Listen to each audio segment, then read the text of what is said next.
Changing over time. Yeah. I think as a whole, the naturopaths graduating over the past 5 years, for sure, tend to be in large agreement over things. Our education is a lot more consistent. And back to the topic of lifestyle, that is the #1 area that I treat. That's why the long interview, to really get to know what a person does with their day, what they eat, whether they exercise, what their weight is, whether there's issues with weight management, smoking, alcohol, caffeine.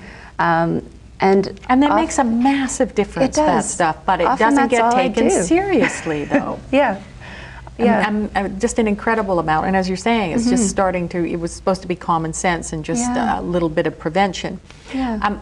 Is that your biggest weapon, do you think, when you talk to people? Convincing them that they might be the masters of their own destiny, certainly women? In many cases, yes. In many cases, that's all I need to do, is talk about diet and lifestyle. I've had cases of women going back to the menopause with hot flashes that keep them up all night, and they stop drinking coffee and they go away. Sometimes it is that simple. Not always.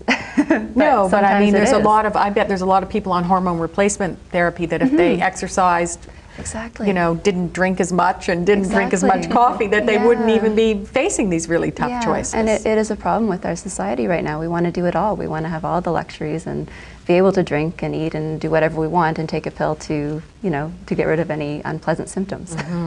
Was that part of your mindset, do you think? You know, that I mean, we're women who've grown up in an era where we think we can do it all.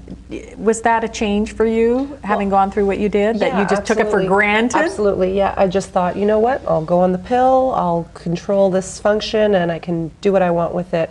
And it's been the experience of all of my friends and colleagues who are also on the pill. They're using the pill, it's no problem, it's, you know, it's very safe, it's all of these things, but, you know, I think knowing afterwards what has happened and what the risks are long-term, you know, smoking and all of those things on top of taking the pill. I don't smoke, but somebody who does.